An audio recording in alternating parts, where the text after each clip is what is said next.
Magandang hapon mga kapuso, ito na naman pong muli ang inyong lingkod upang maghatid ng mga kapanapanabik na ganap dito lamang po sa inaabangan ng sambayanan, Lilet Matias, Atty. Atlo.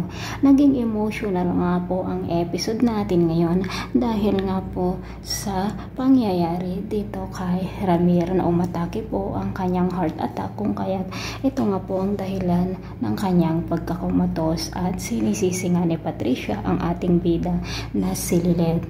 Talaga namang pong napakatinding mga masasamang salita ang sinabi ni Patricia kay Lilet at sinaktan pa nga niya ito. Buti na lang po dumating sila Ses at Kurt, kung kaya't ipinagtanggol nga po nila itong si Lilet. Samantala, binisita naman ni Bonnie si Langgay sa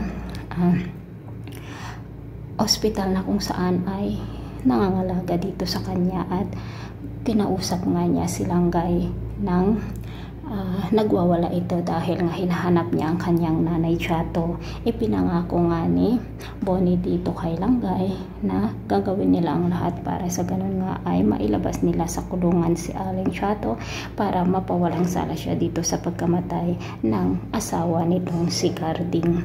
Samantala, pinuntahan nga ni Meredith Simon si Ramir sa ospital na kung saan ay kasalukuyang nakomatos ito at nagkita nga sila ni Patricia at dito na nga emotional na sinabi ni Patricia na babae daw siya ni Ramir at nandoon nga rin po si Lilet, kung kaya't narinig niya ang sinabi nito na siya nga ay babae ni Ramir. Alam naman ni Patricia na si Meredith ang nanay ni Lilet mga kapusong, kaya't sasabihin niya kaya sa dalawa ang nalalaman niya tungkol dito sa pagkatao ni Lilet. Ito po mga dapat natin abangan bukas dito lamang po sa Lilet Matias, Atty. Atlo. Thanks for watching. Bye bye.